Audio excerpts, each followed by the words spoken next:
Quiero hacerles una pregunta para hacer esto dialogante, porque yo voy a hablar sobre un libro que creo que la mayoría no ha leído. ¿Cuántos de ustedes han leído el libro? El libro es este, tengo aquí un ejemplar. O sea que prácticamente estoy haciendo como vendedor de libros, ¿verdad? No conocen el producto y se lo tengo que vender.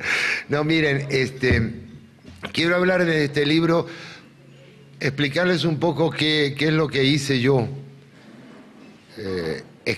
¿Por qué decidí escribir un trabajo como este? Que ahora les voy a explicar más o menos cuál es su estructura y cuáles son los motivos o la pertinencia que puede tener para una reunión de jóvenes como la de ahora. Y yo deliberadamente voy a recortar mi charla lo más posible para que tengan la oportunidad de hacer todas las preguntas que quieran. El libro se llama Todos nos equivocamos y es un título que uno no sabe qué es eso. Si es una novela, qué clase de libro es. Es, sin embargo, un título que a mí se me ocurrió hace más de 25 años realmente. En la época, yo soy originalmente de Argentina, me crié en Argentina, estudié en Argentina y después pasé más de 30 años en Venezuela. Pero el título se me ocurrió a mí cuando estaba en un año sabático de la Universidad Central en Madrid, en el momento en que Argentina regresaba a la democracia, en el año 83, cuando ganó las elecciones Raúl Alfonsín. Yo había militado en organizaciones de izquierda, incluso en el peronismo de izquierda. No les voy a decir que yo participé en lucha armada porque no fue así, pero sí estaba en organizaciones muy cercanas a esa y con gente que había estado en movimientos armados, éramos prácticamente la misma cosa. Y después me había desengañado sobre eso, sobre las organizaciones, y después ya me había desengañado sobre el modelo socialista en general. Y cuando estaba en España me dedicaba realmente a filosofía de la ciencia, estaba escribiendo un libro, y me pareció muy auspicioso, en ese momento más que ahora, el triunfo de Raúl Alfonsín, porque parecía sellar definitivamente una época donde la Argentina había estado envuelta en un proceso de violencia, donde la represión había sido también violenta y desmedida, donde no se respetaba nada, ni las leyes, ni el sentido común, me atrevería a decir, y parecía que las aguas volvían a su cauce. Y yo que de algún modo había estado en un lado, me había ido de ahí, no estaba en ninguna posición política, en esa época estaba muy alejado de un pensamiento político, aunque como toda la vida siempre he seguido lo que pasa en el mundo a través de los diarios, a través de los medios. Yo sentí que de alguna manera todos nos habíamos equivocado. Fíjense, esa fue la primera sensación que yo tuve hace un cuarto de siglo. Todos nos habíamos equivocado. ¿Nos habíamos equivocado en qué? ¿Qué es lo que había pasado? Y así como ese ramalazo que a uno le da, sentí la sensación de que tenía que escribir un libro. Lo que pasa es que ni idea de qué libro era ese. Pero sí tenía que escribir un libro explicando eso, de que nos habíamos equivocado y que no era una equivocación tan superficial. Habían muerto miles de personas por esas equivocaciones, sucesivas, complementarias y reforzándose entre sí. Trabajé la idea y no le encontré mucho sentido a lo que había que hacer. Y les cuento realmente el dilema que yo tenía en ese momento. Yo quería un libro donde pudiera expresar mi vivencia personal de todo eso. ¿Por qué había estado en un lado? ¿Qué me había parecido? ¿Por qué me había ido? Pero quería un libro que también explicara el proceso sociopolítico de la Argentina. Ahora, yo estaba viviendo en Venezuela, tenía que regresar después del año sabático a Venezuela, no tenía tiempo ni posibilidades de ponerme a investigar, estaba haciendo mi tesis doctoral realmente, no tenía ni tiempo ni posibilidad de ponerme a investigar toda la estructura política, socioeconómica, etcétera, de aquel país, que aunque yo había nacido, había cambiado mucho en ese tiempo, yo me había ido hace más de 10 años, pero un libro personal no me parecía interesante, porque yo decía, bueno, tampoco yo fui un dirigente político, ni participé en ningún hecho importante, ni hay nada así, digamos, de rocambolesco que yo pueda mostrar para atraer a un lector. Tampoco voy a hacer una investigación socioeconómica sobre eso, pero sí quisiera dar una idea subjetiva personal. Y esa idea la archivé por muchos años, aunque después en conversaciones, en comentarios, en ambientes como este, por decir así, empecé a contar mi historia a muchos amigos y me decían, pero tú eras socialista, pero así, ¿qué ideas tenías? ¿Socialdemócrata? No, yo era trotskista. Yo estaba por la lucha armada y por la toma violenta del poder, no era gente de medias tintas. Si no estuve en ninguna guerrilla fue porque no funcionaban, porque se desarmaban, esos grupos eran un desastre, etcétera, pero no era por falta de voluntad. Yo siempre tuve realmente desde jovencito la preocupación de unir teoría y práctica, realmente. Me molesta mucho esa cosa de pensar una cosa y hacer otra, vivir de una manera distinta a la de las ideas de uno. Por lo tanto, yo sí me dedicaba a esa militancia. Y entonces yo contaba la historia a los amigos generalmente liberales y a todos les parecía sumamente interesante o que valía la pena difundirla. Entonces, había pasado mucho tiempo y me dediqué realmente a ver si podía construir un relato autobiográfico, pero que no fuera una biografía personal, sino lo que se suele llamar una biografía ideológica, una biografía de ideas. Cómo fueron cambiando mis ideas, por supuesto mi práctica académica, los países donde visitaba, etcétera, a lo largo de toda mi vida, cómo había empezado. Por fin, cuando ya me jubilé en la Universidad Central, me dediqué de lleno a eso y me puse a escribir este libro y mantuve con muchas dudas el título, Todos nos equivocamos. Yo quiero explicarles un poco el título ahora. No, más allá de esa primera imagen afectiva, que es la que tengo de esa mañana del año 83, más allá de eso, ¿por qué mantuve el título? Bueno, lo mantuve entre otras cosas, y esto hay que ser honesto, porque la persona, la editorial, le pareció bueno el título, porque si no, a uno se lo hacen cambiar finalmente. Pero yo digo, si no les gusta el título, lo voy a poner en el último, va a ser el nombre del último capítulo, cerrando la obra, ahí nadie se mete. Mire, ¿qué quiere decir todos nos equivocamos en el contexto de lo que yo escribo y que es una autobiografía? Es una autobiografía intelectual, pero es mi vida, porque aquí hay cuentos sobre mi familia, sobre cómo se originaron mis ideas, etc. Hay posibilidades muy fáciles de malinterpretar la idea de todos nos equivocamos. Y yo, por lo que me han preguntado, sobre todo la gente que no ha leído el libro, porque la que lo lee ya entiende más realmente en qué sentido lo planteo yo como título. Hay dos formas de malinterpretar el título que yo quiero disipar de partida y explicarles. La primera es lo que llamaríamos la visión relativista. Todos nos equivocamos, no hay verdad, cualquier cosa puede ser cierta, cualquier cosa puede ser falsa. Esa sería la visión relativista extrema. Ese no es mi mensaje. Mi mensaje no es decir que todas las ideas valen lo mismo o que todas las actitudes o personas valen lo mismo, no. Mi idea es bien diferente, pero implica el hecho de que todos estamos en condiciones o en la situación siempre de poder equivocarnos.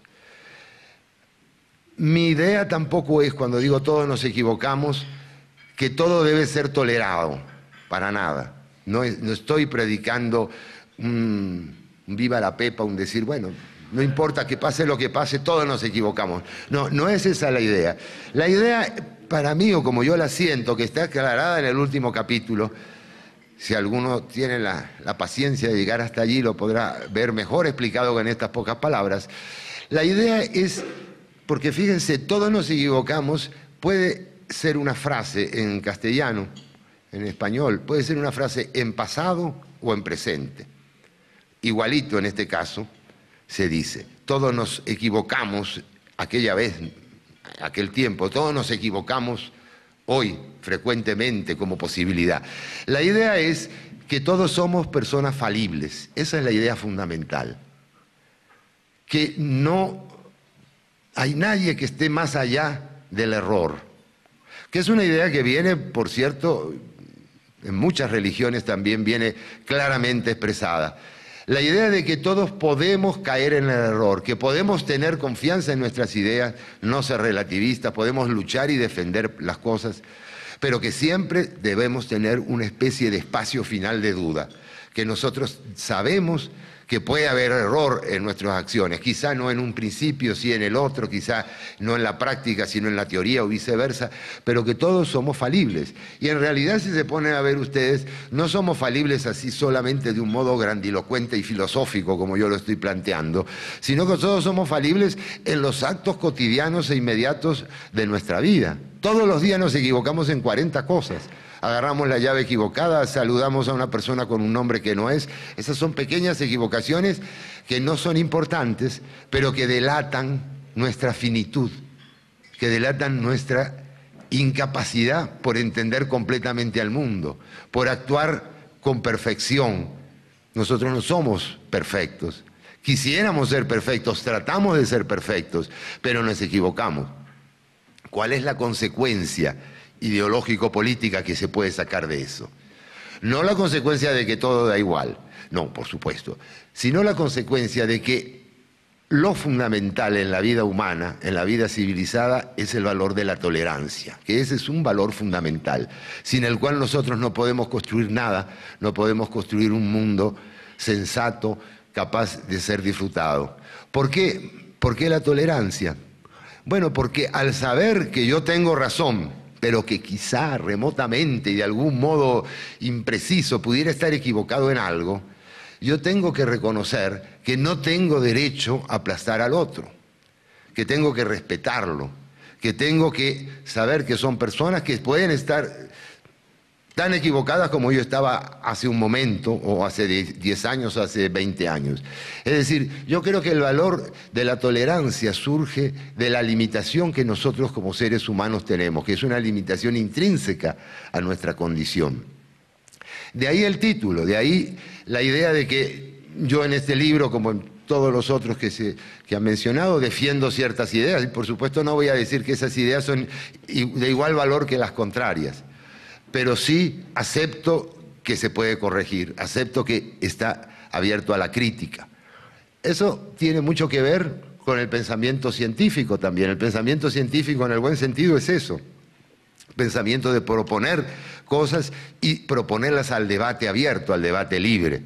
Y es una proposición libertaria en ese sentido también, en el sentido de que para poder convivir civilizadamente yo tengo que tener la posibilidad de equivocarme y entrar de vuelta en razón, pero que nunca voy a tener una ortodoxia, un dogma, un libro que dice que esto llegó hasta acá y aquí está toda la verdad. Ese es entonces el sentido que yo le quería dar al libro, ese es el nombre, por eso sale este nombre, que a veces se interpreta de muy diversas maneras, que tiene la virtud, yo creo, de llevar a alguna gente a la curiosidad motiva a leer, ¿verdad? Y eso es lo que uno busca como autor.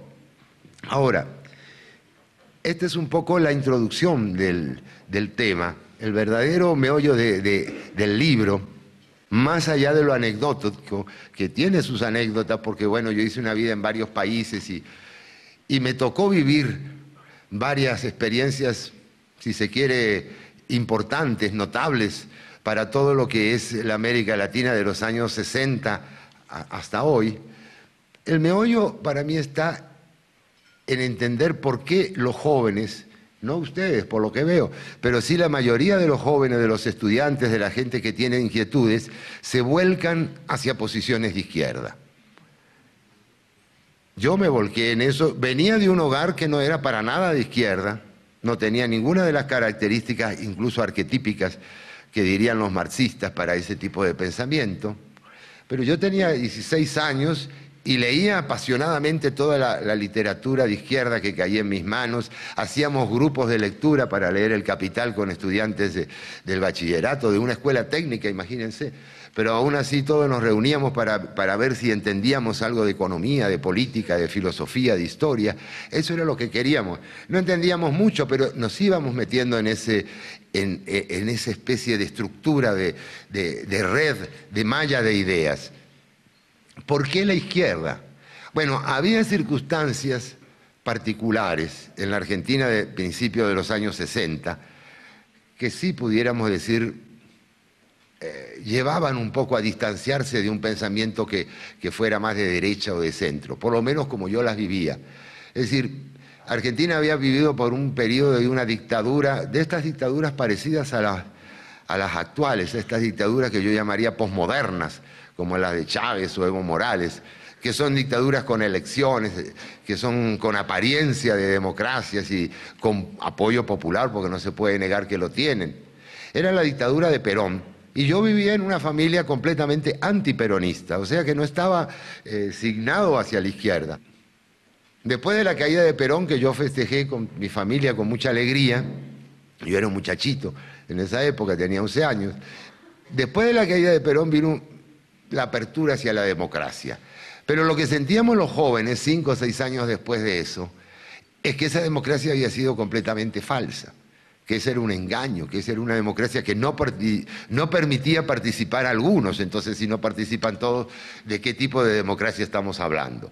Era una democracia con proscripciones, como se decía. Se estaba proscrito el partido peronista, partido justicialista también se le llamaba. Eso creaba el caldo de cultivo más la situación económica que nunca terminaba de mejorar, de una inquietud y un malestar, y eso era el aspecto coyuntural, si se quiere, del posible alejamiento mío de posiciones políticas más centristas o posiciones más liberales o conservadores que hubiera podido tener. Pero en el fondo había otra cosa, y que esto es el mensaje más universal, que pienso yo que influye en tantos jóvenes, porque esa era la circunstancia mía en Buenos Aires de 1962. Pero ¿qué pasa en Nepal? En Nepal hay una guerrilla levarista. No sé si triunfó, estuvo a punto de triunfar, triunfó, no sé qué terminó pasando en Nepal. Pero sí hay guerrillas guevaristas y hay marxistas por todo el continente. ¿Qué pasa en los Estados Unidos?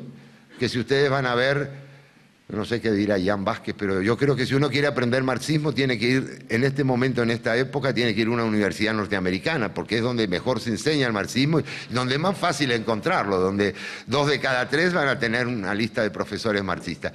¿Por qué? ¿Por qué esa atracción de la izquierda? Yo aquí transmito un poco mi visión subjetiva, que creo que esa sí se puede generalizar, y es un poco la idea muy bonita en cierta forma, de inconformidad con el mundo en las condiciones en tal cual está ahora. Es decir, el mundo está mal. Esa es un poco la sensación que uno tiene. Sobre todo cuando es joven yo la tenía muy intensamente. No era solamente el igualitarismo, porque a mí me preocupaba al principio sobre todo más la pérdida de libertad de la gente. Hay dictaduras, hay violencia, hay represión. Hay ricos y pobres, los recursos están mal utilizados, hay leyes nefastas, el mundo está mal hecho de alguna manera. Y ahí viene la parte un poco quijotesca que todos tenemos, la parte de decir, déjenme a mí que yo puedo cambiar el mundo. Yo recuerdo que cuando nos reuníamos varios jóvenes a conversar, en la casa venía mi mamá o mi abuela y siempre decían en broma, ya están cambiando el mundo, o ya están arreglando el mundo.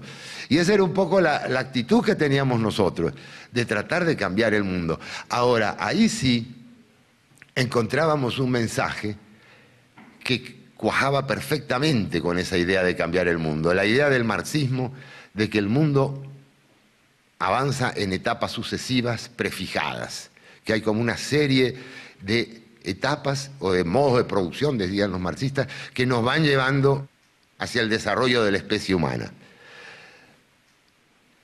El mundo tal como estaba regido por el modo de producción capitalista y tenía que acabar, porque sus propias contradicciones lo estaban hundiendo. Y esas contradicciones iban a llevar a un mundo superior, que era el mundo del socialismo. Ese era parte del mensaje. Y era un mensaje que proponía un socialismo que era algo realmente un paradigma de bienestar, un paradigma de igualdad y de libertad. Eso era la promesa del socialismo. Entonces, a los jóvenes nos captaba con mucha facilidad esa idea. La idea de que el mundo estaba mal hecho, pero que nosotros podíamos cambiarlo. ¿Cómo cambiarlo? Bueno, ahí venía ya la prédica más concreta y ahí venían las variantes, ¿verdad? Unos estaban con el Partido Comunista, otros estaban con esto, otros con la guerrilla. Había muchas posibilidades, pero siempre con la misma idea de atentar contra el sistema, de que todo estaba mal y había que destruirlo. Y había que, sobre las cenizas del mundo viejo, construir un mundo nuevo. Uno puede entender con facilidad lo romántico que suena eso. Y ese es el sueño de todos los revolucionarios y de muchos no revolucionarios. Y esa es la idea, ese fanatismo por hacer nuevas constituciones que tenemos ahora los latinoamericanos, que a cada 2 o 3 años hay un país que empieza desde cero a refundar la república y empieza a crear la constitución. Es parte de esa actitud. El edificio está mal construido, derribémoslo y empezamos a hacer uno sobre planes perfectos. Lo que uno no ve en ese momento es que cómo van a ser esos planes, quién los diseña, dónde están esos planos para hacer el edificio nuevo, cómo vamos a construir la sociedad nueva. Ahí hay una arrogancia intelectual muy profunda, la idea de que podemos destruir y vamos a construir luego, e implícita está la proposición porque nosotros sabemos cómo hacerlo, porque nosotros tenemos razón. El marxismo en ese sentido era una cosa deliciosa, porque le decía, claro que sabemos, si nosotros somos la teoría científica del mundo, nosotros comprendemos cómo es el mundo, cómo funciona. El mundo funciona a través, la historia es el despliegue de la lucha de clases, hay ricos y hay pobres porque hay explotación. ¿Qué es la explotación? Es una derivación de la plusvalía. ¿Cómo se calcula la plusvalía? Acá está la fórmula, hasta se la daban los marxistas. Claro, una fórmula inaplicable, pero bueno, había una fórmula, unos numeritos ahí. El marxismo era subyugante porque además de decirnos eso nos decía, susurrando, si tú te metes con nosotros, tú te metes con la historia. Tú estás construyendo la humanidad en el sentido por el que va a ir la historia. Tú estás como anticipándote. Hay una frase de Marx que dice, la revolución es la partera de la historia.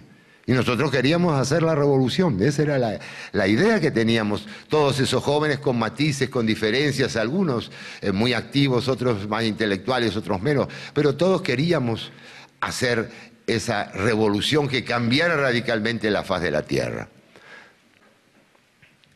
¿Por qué están equivocadas esas ideas? Bueno, habría mucho que discutir sobre eso, pero déjenme contarles antes que nada, o más que nada, cómo yo me fui apartando de eso.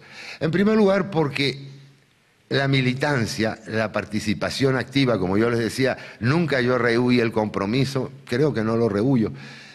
A mí me gusta poner mi actividad donde pongo mis palabras, es decir, nunca provocar una discordancia, una oposición en eso. Yo me puse a militar en varios grupos, aquí hay unos relatos de eso, algunos hasta diría simpáticos y algunos así un poco que dan tristeza. Pero bueno, yo me puse a militar en todo eso y uno descubre que aquella gente, lo primero que descubre realmente el militante es que aquella gente que está proponiendo un cambio radical del mundo, lo que decía el Che Guevara, el hombre nuevo, bueno, en realidad no era nada nuevo, eran igualitos que yo, la misma gente de siempre, con todas sus pasiones, sus defectos, sus luchas por el poder, sus engaños, sus torpezas, sus ambiciones, en fin.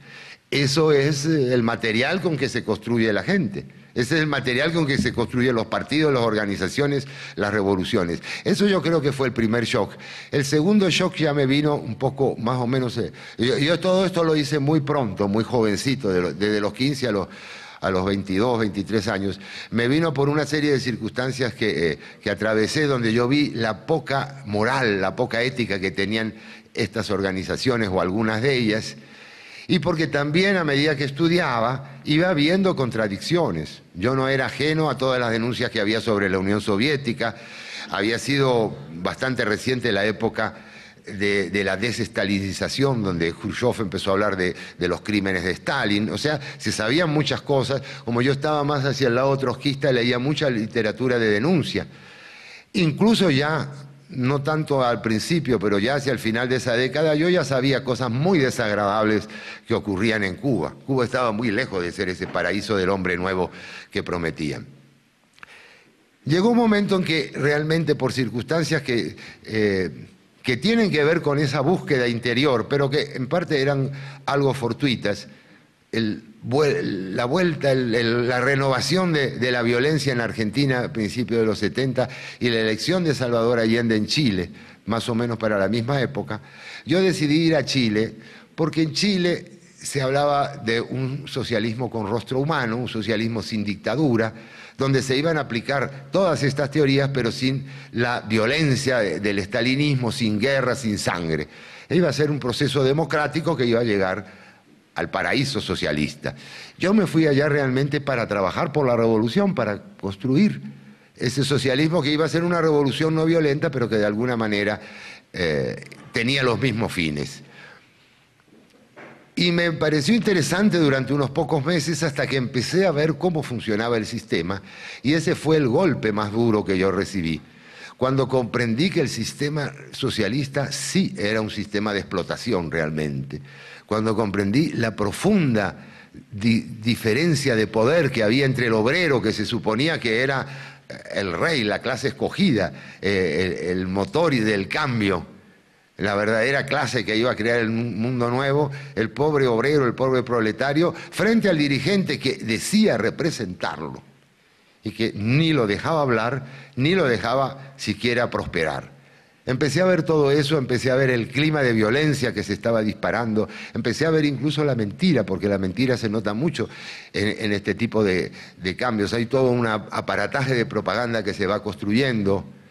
Presentí por algún momento que en ese Chile podía haber un problema para salir del país incluso, y llegó un momento en que pensé que había que repensar completamente el socialismo. Y me puse a escribir un libro incluso que fue publicado en esa época, entendiendo que el socialismo era una nueva forma de dictadura, y yo decía en ese momento, quizá tan mala o peor que el capitalismo. Y recuerdo que lo conversaba con gente allá en Chile porque decíamos, bueno, aterrados de ver cómo se estaba derivando esa experiencia que había empezado tan bonita con Salvador Allende, cómo estaba derivando en una cosa oscura, opresiva, cómo empezaba a crecer la pobreza, cómo la inflación cobraba vidas entre los más pobres, cómo se azuzaba la violencia entre la gente. Y discutíamos a veces qué era peor, si el capitalismo o el comunismo, y no lo sabíamos muy bien, pero en general yo llegaba a la conclusión de que era peor el comunismo, porque del capitalismo se podía salir y al capitalismo le hacían revoluciones comunistas, pero a los comunistas no se salía nunca más de eso. Piensen que estoy hablando de 1972, mucho, mucho antes de la caída del muro de Berlín. Total que yo quedé con esa inquietud y les digo una cosa que intelectualmente parece bastante ridícula, si ustedes quieren, pero así es como son las cosas. Cuando yo traté de entender realmente qué había pasado, por qué el socialismo fallaba, yo dije, hay que buscar las raíces económicas de esto, como buen marxista. Entonces me puse a releer El Capital de Marx, a ver qué encontraba ahí, cómo podía encontrar la falla del socialismo real en Marx. Por supuesto que no encontré nada. Pero ahí empezó una búsqueda intelectual. Yo quedé, creo que esa es quizá la moraleja del libro. Busquen, eso es lo más importante. Busquen, analicen, lean por su cuenta. Llegué a Venezuela después de eso en un ambiente más abierto, donde sí en la universidad predominaban los marxistas, porque de verdad era casi abrumador en la escuela de sociología, pero por supuesto era un ambiente más relajado, más libre, no había esa tensión revolucionaria. No había ningún partido que estuviera queriendo tomar el poder, ni grupos armados, ni guerrilla, ni nada de eso en el año 74. Ahí empecé un proceso y para terminar este proceso, para terminar de entender lo que pasaba, porque fíjense, a mí lo que más me importaba era entender cómo era el mundo contemporáneo. Al fin y al cabo, como sociólogo, mi decisivo interés era entender cómo funciona la sociedad. Yo descubrí la respuesta, aunque parezca un poco clásica, la descubrí cuando, comenzando el doctorado, leí La riqueza de las naciones de Adam Smith. Un libro que ya tenía sus 2 siglos largos, un libro que en principio no por el título parecía que me iba a aclarar nada, pero un libro que cuando yo lo empecé a leer sentí cómo empezaban a encajar todas las piezas en una especie de gran mosaico. Incluso porque descubrí que Carlos Marx había saqueado realmente a Adam Smith, había agarrado algunas ideas de Adam Smith y las había revuelto con algo de Hegel, y un poco de espíritu jacobino, y había sacado el marxismo. La mezcla que les digo no la digo yo, es de Lenin. Lenin dice que hay un libro que se llama Tres fuentes y tres partes integrantes del marxismo. Y él menciona la economía política clásica, con Adam Smith, el jacobinismo, la Revolución Francesa y la filosofía de Hegel, pero dada vuelta. Esa es la imagen que da Lenin acerca de lo que hizo Marx. Pues realmente eso es lo que había hecho Marx, pero en la parte de Adam Smith había sido un poco como un mal copista y había agarrado algunas ideas, las había construido en una especie de esquemote general así de toda la historia universal, sacando de contexto lo que había dicho Adam Smith, que era una cosa muy razonable. Estoy hablando no tanto del valor objetivo, subjetivo, no tanto de la parte puramente económica. Piensen que como sociólogo a mí me importaba las clases sociales. Para mí el punto fundamental eran las clases sociales. Hasta que yo entendí que realmente las clases sociales eran un constructo teórico absolutamente inaplicable a la realidad, que eran como esas cosas como el flogisto o el éter o esas cosas que inventaban los antiguos, hasta que me di cuenta de eso yo no podía entender la sociedad. Ese proceso se produjo en mí más tarde, ya por ahí, por el año 80, pero culminó eso y de ahí en adelante de verdad yo no he tenido más cambios radicales en mi pensamiento político, sino que tratando de perfeccionar, de armar ese esquema, de entender cada vez mejor, con la idea de que toda verdad es siempre incompleta, siempre inconclusa, que siempre se puede y se debe trabajar por enriquecerla, con la idea quizá de que a veces como sociólogos nos equivocamos, o sociólogos o economistas o politólogos, nos equivocamos en el sentido de que le damos demasiada importancia a los esquemas abstractos y queremos encajar toda la realidad en algunos pocos esquemas que tenemos, siendo que la realidad siempre es infinitamente más compleja. Con esa actitud y con esa percepción es que me fui inclinando hacia la práctica de la historia reciente porque como sociólogo me interesa más el movimiento vivo, pero en el fondo historia es lo que tiene siempre de irrepetible, de situación, de caso, de situación específica. Bueno, eso es lo que yo quise plasmar en estas páginas. Ese cuento, como se lo estoy contando ahora, complejizado, alargado, analizado. Yo siempre he sido una persona muy analítica sobre mí mismo para encontrar mis aciertos y mis errores. Entonces el libro es un poco reflejo de todo eso. Déjenme que les diga una cosa, sobre todo a los queridos amigos de países como Venezuela, Ecuador, Bolivia, no sé si hay alguien de Nicaragua, estoy casi seguro que nadie no vino, una delegación muy grande de Cuba. A todos estos amigos les quisiera decir, miren, la versión de socialismo que le está dando esta gente, la versión de lo que es el socialismo del siglo XXI, para uno que escuchó los debates entre marxistas de los años 60, da realmente tristeza. La pobreza teórica, la incapacidad de decir algo. Antes eran teorías equivocadas, ahora son balbuceos de mono. Realmente con todo y respeto lo digo, esta gente que pretenden gobernarlo nos gobiernan con la ignorancia y con la brutalidad. Yo por eso les hago un llamado a que estudien, a que se perfeccionen, a que profundicen. Y bueno, y ahora que conversamos y discutamos. Muchas gracias, profesor. Pedro Méndez, de Venezuela. Profesor, soy hijo de dos profesores universitarios en Venezuela y tengo 8 tíos que son profesores universitarios. Y en infinitas conversaciones, en las cenas de mi casa, se plantea el problema de cómo cambiar, o no sé si cambiar, o en todo caso, sí, bueno, cambiar la realidad de la Universidad Central, la ULA, que debe ser más o menos una situación muy similar a la que pasa en otras universidades públicas en América Latina, que están absolutamente, por una mayoría aplastante, repletos de profesores marxistas, inclusive hoy en día, ¿no? Y parece una cuestión casi impermeable, blindada, enquistada, no sé qué pueda comentarnos al Bueno, mire, yo sí tengo experiencia de lo que es la universidad pública.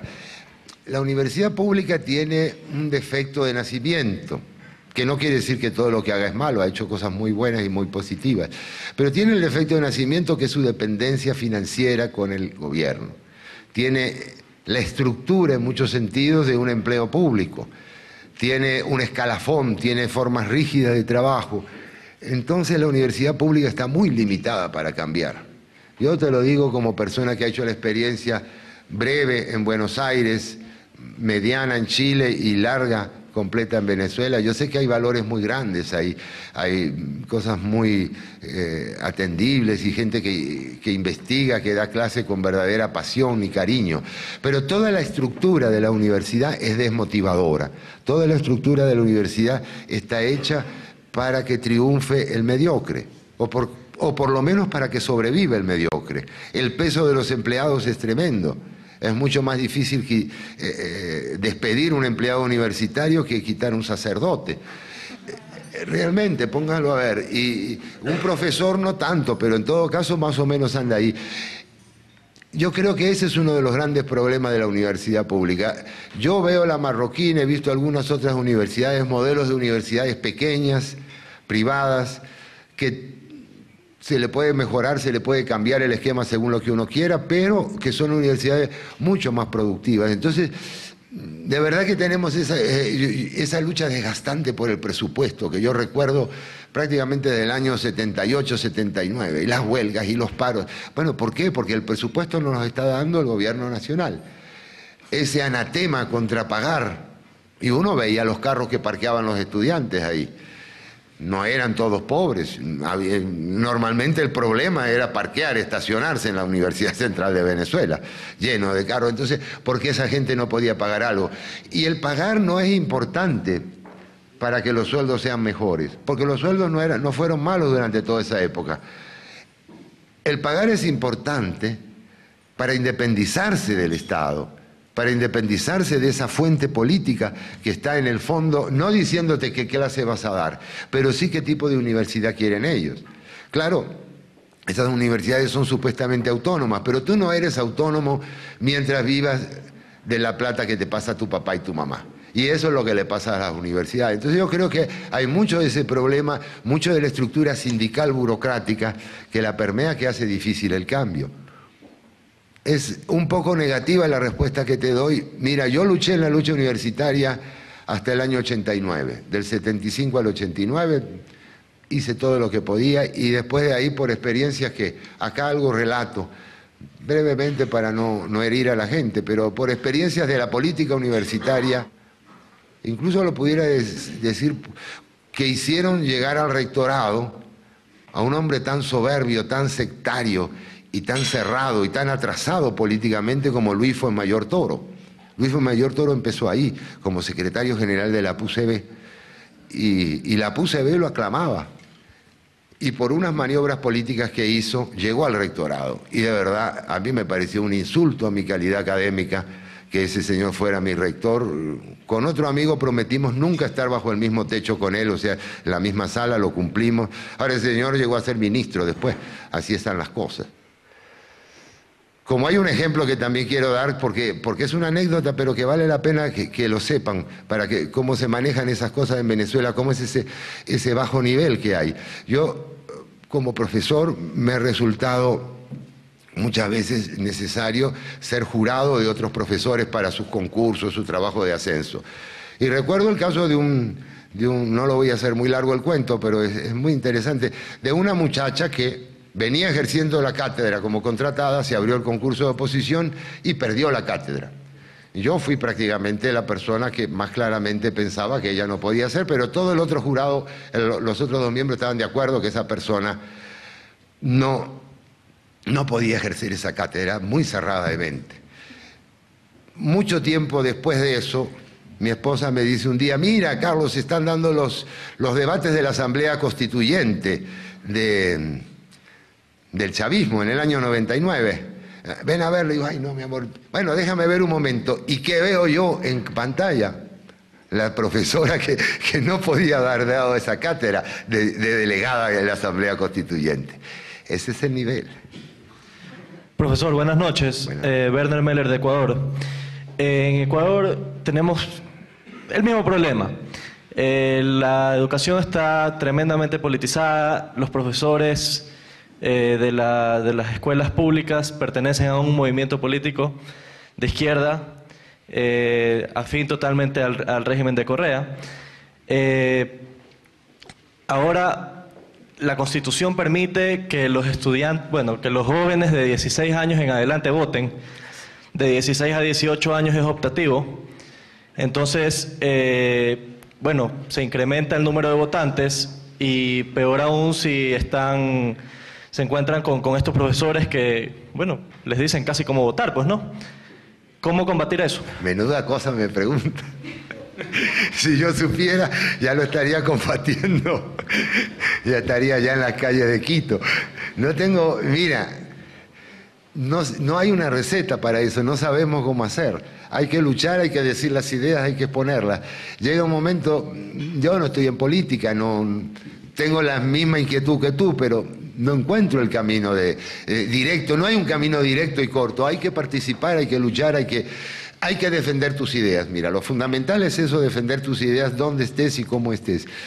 Lo demás, te digo, lamentablemente, yo me he dedicado a lo que creo que me sale mejor, que es escribir libros, por lo menos me sale más fácil. Habrá otro que se dedique a participar en el Congreso, yo sería incapaz de hacerlo, no lo sabría hacer bien. Habrá otro que dé clases mejor que yo, o habrá otro... Es decir, cada quien tiene que encontrar la forma de ser de donde es más receptivo, donde puede hacer algo, pero sobre todo ese proceso de búsqueda interior, porque no se trata de definir ciertas ideas, se trata de definir la apertura de ideas, dejar que la gente analice, piense, que esos profesores de izquierda, como tú dices, que posiblemente lo que es usual en todos los países, repiten un discurso anquilosado. Entonces, mostrar las falacias de ese discurso. Pero yo te digo, son ustedes los que están viviendo ese problema, a los cuales les está cayendo ese problema, los que tienen que encontrar alguna solución, muchachos, porque yo ya me jubilé. Javier Paz, de Bolivia. Durante la lucha que tuvimos nosotros en Bolivia para evitar la implantación de una nueva constitución, uno de los temas centrales fue el tema de la propiedad privada, y se usó mucho en la campaña en contra de la Constitución, que esta atentaba contra la propiedad privada, incluso llegando a exageraciones, que te iban a quitar todo, tu casa, en fin. Y de cierta manera fue algo muy efectivo, y que a mí me dio mucha, le da a uno cierta luz de esperanza, es decir, la gente en nuestros países, a pesar de elegir a estos líderes, sí quiere propiedad privada, sí quiere su terrenito, quiere tener su espacio en el mercado, que sea de él, su auto. Y me preguntaba cómo era la situación durante las épocas en que usted estuvo en Argentina, Chile. No, o sea, yo como joven lo vivo esto como primera vez, y no sé si ya pasó o son situaciones diferentes. Y al final mi pregunta es si ves situaciones diferentes y qué nos espera a estos países que estamos yendo por ese camino. Gracias. Mira, gracias. Son como dos preguntas por lo menos. Lo de qué nos espera es otra cuestión, pero lo de la propiedad privada es igual que lo que tú percibiste, afortunadamente. Porque la idea de propiedad privada está muy enraizada en el ser humano. El ser humano puede empezar a hacer un discurso totalmente comunista, pero en el momento que tú tienes algo él tiene algo en la mano y tú se lo quitas, él va a agarrarlo. Y véanlo, es una cosa, yo diría, casi biológica. Vean los hermanitos cómo se pelean cuando tienen 2 y 3 años por agarrar un juguete. Tengo la impresión, yo no siento diferencia con lo que tú contaste, y al contrario, toda la historia pasada me reafirma en esa posición. Ese es una buena bandera, yo creo que el CEDICE venezolano lo está desplegando bastante. Esa es una buena bandera, la de la propiedad privada, porque hasta el invasor de tierras, que desconoce y viola abiertamente la propiedad privada del otro, una vez que consiguió poner las 4 estacas ahí y un techito, ese es su terreno y que no se lo quiten. O sea, casi todas las reformas agrarias fracasan porque se le da la tierra al campesino, y todos estos marxistas se la querían en forma de cooperativas, colectivistas, y la gente no aceptaba. El campesino quiere tierra, Tierra no abstracta, su pedazo de tierra. Malo, bueno, inclinado, plano, con riego, sin riego, pero el que es suyo, él después sabrá lo que hace. Y así es todo en la gente. Entonces yo creo que sí, ese es un buen punto para defender sin pena. Propiedad privada no quiere decir gran propiedad privada, quiere decir pequeña, grande, mediano. La cuarta parte de un taxi que entre 4 compraron y los trabajan, eso es propiedad privada. Todo eso es propiedad privada y eso es decisivo para la gente. Debemos enfrentar estas políticas marxistas es explicando cómo violan dramáticamente la propiedad privada, al estilo de Cuba. Pero el problema es que ustedes están luchando en Bolivia, como en toda América Latina, contra un enemigo más insidioso, que no te quita la propiedad privada. Chávez lleva 10 años en el poder y no ha hecho el decreto que hizo Fidel Castro en el año 61. Según ese decreto, de un solo día se nacionalizaba todas las explotaciones industriales y comerciales. Chávez no lo ha hecho, él te deja un poco de propiedad privada para que no te pongas del todo mal. O sea que el combate es más sutil realmente. Antes era más fácil en ese sentido. Antes, cuando venía la guerrilla del ejército guerrillero de los pobres acá y empezaban a hablar contra los patrones y el ejército y no sé qué, y al campesino lo estudiaba muy bien, y entonces le decía al campesino que lo que quería era la tierra. Y en general la guerrilla no le decía nada, se quedaban callados, pero cuando el campesino se enteraba que el modelo era socialista y que la tierra era compartida, decía, ay no, por favor, toda la vida hemos luchado por un pedacito de tierra y ahora van a venir estos nuevos a quitarnos lo poco que tenemos. O sea, era más fácil eso. Pero ahora nadie te está hablando de quitarlo. Lo que hacen son referéndums. Lo que hacen son 5.000 hectáreas, 10.000 hectáreas y no sé qué cosa. Van de a poquito. Pero yo creo que hay que denunciar eso, porque la gente sí quiere su propiedad. Hola, yo también soy de Venezuela, me llamo Andreina. Usted nos comentó al principio que le inquietaba que muchos jóvenes, sobre todo mientras más jóvenes, se inclinaban hacia la izquierda. Yo creo, por lo menos lo que yo vi en Venezuela, ya ahorita no quedan tantas ganas de ser de la izquierda, pero era más que todo, creo que esa también hay como más sensibilidad social. Claro. Entonces pareciera que precisamente la izquierda es la única vía donde hay solución a todos esos problemas, sobre todo por lo menos en países como Venezuela, que hay tanta pobreza y que uno lo ve tanto, o sea, está a la vista, al lado de las urbanizaciones más ricas, de gente con más dinero, están los barrios más pobres. Yo quisiera preguntarle, en el tiempo que estuvo en Venezuela, si vio que habían suficientes medios o si había inquietud más que todo por eso y si habían espacios para que esos jóvenes como que resolvieran sus inquietudes sociales sin necesidad de militar en la izquierda. Mira, muy buena la pregunta. Yo creo que Venezuela está cambiando y es de los últimos años, porque no hay nada más directo y eficaz que la experiencia para entender estas cosas. Con Chávez en el poder es muy fácil darse cuenta de que la izquierda, por lo menos cierta visión de la izquierda, es algo terrible. Se te caen los sueños porque ves el mal aliento, algo así, es verdad. Entonces hay ese choque brutal, desagradable con la realidad que tienen ustedes. No los que estaban estudiando hace 10 años, cuando llegó Chávez. Había, en realidad, por suerte, la Universidad Central y la gente que estudiaba en Venezuela nunca fue chavista. Yo creo que Chávez nunca ha ganado una elección general en una universidad autónoma. Creo, no sé si me equivoco con alguna. O sea, en ese sentido, indica que hay una izquierda con cierta madurez, porque dominaba la izquierda, pero detectaba el síntoma del caudillismo autoritario. En todo caso, vale la pena tocar otro aspecto de la pregunta. Sí es el problema de la pobreza, claro, el que a uno lo llama la sensibilidad social. Y a la hora de buscar argumentos, lo patético y lo triste es que toda la pobreza que tú ves hoy en Venezuela, no sé qué fracción, pero posiblemente 1/3 de lo que tú ves hoy, es obra de Chávez. Y los otros 2/3 son obra de los socialdemócratas y los socialcristianos. Ninguna derecha, porque allá no hubo derecha desde, no sé, desde la época de Gómez. Prácticamente esta política de izquierda lo que hacen es empobrecer más a los pobres, someterlos políticamente y tenerlos como su clientela política, tenerlos como no esclavos, pero como siervos de la gleba políticos, porque al final empiezan a depender de los subsidios, de los regalitos que se les dan, de las misiones en este caso. Bueno, ese es un punto que uno debiera plantear con claridad.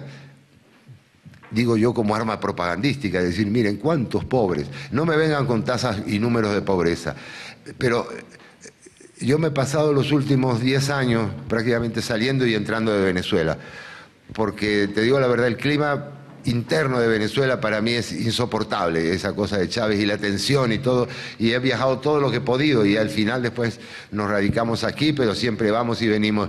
Y la sensación horrible es que cada viaje, cada 3 meses o 6 meses, notas un poquitico más de deterioro. Eso hay que mostrarlo, como el deterioro que tiene La Habana, por cierto. Buenas noches, doctor Sabino. Soy Jorge Benavides de Guatemala. Le comento brevemente que llevo unos años empezando a aprender a ser catedrático universitario y la Marroquín me ha dado ese apoyo. Y tal como lo mencionan algunos amigos, se da cuenta uno que como que el jóvenes muchas veces es la izquierda, sobre todo por la conciencia social. Y cuando uno les quiere hablar de las ideas liberales, muchos lo atacan a uno como que es un lavado de cerebro y que les estamos tratando de pintar una realidad que no existe. Así como decía usted, yo creo que es muy importante presentarle los dos lados, la coherencia de un argumento y la incoherencia del otro argumento, pero me gustaría saber su opinión sobre cómo tratar de que no parezca como un lavado de cerebro el difundir estas ideas. Gracias. Mira, hay 2 puntos que te diría ahí. Lo primero que habría que destacar, que definir, es que en realidad la sensibilidad social esa, la preocupación y la angustia por ver los pobres, no es de la izquierda solamente, ni de los jóvenes solamente, uno la tiene. Yo pienso que, es decir, por eso todo ese viaje intelectual que yo relato aquí, porque es el modo de hacerlo lo que estamos, es decir, el principio, el deseo, la meta fundamental de que no haya pobres, pues estamos todos de acuerdo, es una cosa maravillosa, todos lo queremos. Ahí no hay diferencia. No es que ellos tengan más sensibilidad social que uno, es que uno va a ver más lo profundo de la situación, las verdaderas causas y las verdaderas formas de superarla, y los otros van a remedios inmediatos o a remedios conflictivos, sacar a unos para dar a otros, etc. Entonces, ese yo creo que sería el primer punto. El segundo punto en cuanto a lo del lavaje de cerebro, yo creo que el lavaje de cerebro es una expresión que indica alguna forma, no de violencia, pero de algo parecido a la violencia, de ejercer presión indebida sobre la gente, indicaría. Y yo creo que en ese sentido lo mejor es ser liberal, no solo en ideas, sino en estilo, sino en pensamiento. Liberal pasa por respetar escrupulosamente a la persona que tenemos enfrente. Pasa por comprender que esa persona tiene su propio proceso evolutivo, no sabemos dónde terminará. Pasa por ofrecerle la posibilidad de la verdad, tratar de convencerla, pero nunca sancionarla porque no la comprenda. Dentro de los límites académicos, claro, porque si tú tienes que, para aprobar un curso hay que saber ciertas cosas, pues eso no es autoritarismo, eso es una cosa normal. Pero más allá de eso, las opiniones, tolerarlas abiertamente y que lo sepan que lo tolera y que se sepa lo que es uno.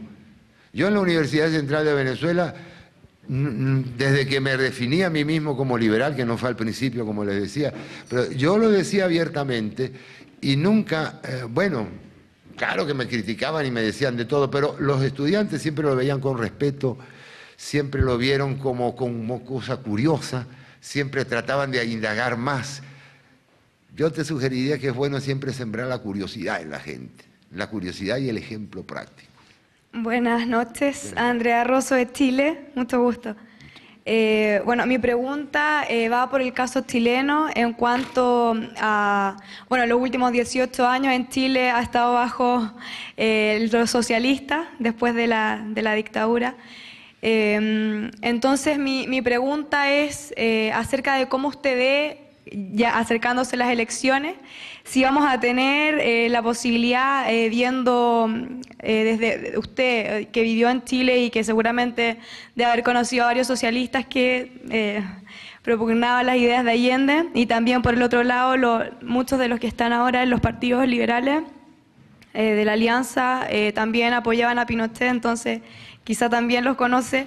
Si la sociedad chilena ya está preparada para recibirlos en un gobierno de derecha, y en el fondo, ¿por qué esto de tantos años en el socialismo? Si, no sé, yo tengo ciertas ideas, que en el fondo es el temor a que la gente de derecha siga todavía con el tema de la dictadura, todavía se la asocia mucho con que son pinochetistas, qué sé yo. O si es que les falta, no sé, unirse más como alianza y propugnar ideas que se acerquen más a la gente, porque en Chile la verdad que se ve bastante, la gente no se siente cercana a los partidos de derecha, sienten que no están como afianzados como alianza, no así los socialistas que los ven tan unidos. Bueno, ahora este último tiempo ha bajado la popularidad, pero sí. ¿Cómo lo ve usted? ¿Tendremos un quinto gobierno socialista o un cambio para Chile? Mira, eso es bien difícil de prever, pero sí es bueno 2 palabras para analizar un poco ese proceso chileno. Primera cosa que hay que decir, se los digo porque me lo han preguntado en muchos foros y todo eso, en muchos países, en muchos lugares, ¿cómo es que Chile con un gobierno socialista está funcionando tan bien y todo eso? No, miren, el Partido Socialista gobierna, pero no está aplicando el socialismo. Es como decir de que Alemania es socialista porque tenía a no sé quién en el gobierno. No, no es así, es el Partido Socialista, pero el régimen es básicamente intacto, un régimen capitalista. Como todos, con restricciones, con intervención del Estado, pero no en Chile mayor intervención del Estado que en la mayoría de los otros países. Incluso en el índice de libertad económica anda bastante alto los chilenos. Por lo tanto, no se puede decir que sea muy socialista Chile. ¿Qué ha pasado ahí? Bueno, ha pasado, por eso les decía que es bueno estudiar la historia, como siempre las cosas son imperfectas. El régimen que logró llevar a Chile a un régimen de mercado, a un sistema de mercado, a abrir y a dar libertad económica, fue un régimen que políticamente era dictatorial. En la vida real las cosas nunca son perfectas. Entonces, bueno, se dio la circunstancia histórica que se produjo así. Pinochet gobernó los suficientes años como para que esa obra se consolidara, se mantuviera una sociedad abierta de mercado en Chile y al final entregó el poder. El sistema estaba funcionando, la máquina estaba andando, los socialistas lo que hicieron fue darle 2 o 3 toques sociales, lo pintaron de color un poco más rojizo, y eso es todo lo que hicieron. Por eso han gobernado 16 años, porque han tenido la habilidad que primero tuvo la democracia cristiana, ¿verdad? Patricio Aylwin y Eduardo Frei Ruiz-Tagle, que tuvieron la visión, sobre todo Patricio Aylwin fue la persona que entendió que el modelo no había que desmantelarlo, que había que reencauzarlo. Eso hicieron ellos, después vinieron los socialistas. Bueno, en parte por eso que decimos, porque tienen un mensaje que capta más la emotividad de la gente, pero han sido hábiles. Han captado la emotividad de la gente, pero no se han puesto a nacionalizar empresas, ni a poner precios máximos, ni a hacer control de cambio, a hacer ninguna de esas monstruosidades económicas que hacen la gente más socialista. Entonces, realmente, hasta ahí los socialistas han sido muy hábiles. Ellos también se están desgastando en el poder. Evidentemente, pienso yo, no lo he visitado Chile en estos últimos años, pero que la señora Bachelet no tiene la estatura política aparentemente de Lagos, no logra captar voluntades, Lagos no se va a presentar. Entonces sí puede haber cierto temor de la gente hacia la derecha que haya implicado que no se presentara. Ahora la Concertación tiene un buen candidato, porque es un candidato que fue de esos hábiles que no hicieron nada. A veces la mejor obra de gobierno es no hacer nada, es dejar que las cosas marchen cuando marchan más o menos bien. Entonces va a ser peleada la elección, porque Chile quiere un gobierno de derecha ya, quiere volver un poco más a la derecha. Está un poco cansado de toda esa verborrea socialista, pero del lado de la izquierda se presenta un candidato muy centrista, muy aceptable, por así decir. No sé qué va a pasar, debe ser muy pareja esa elección. Ese es mi pronóstico, es que el que gane va a ser así, por un poquito. Porque no lo conozco bien al candidato de la derecha tampoco, a Piñera. Nunca he tenido contacto, hay gente que me habla muy bien, pero habría que verlo.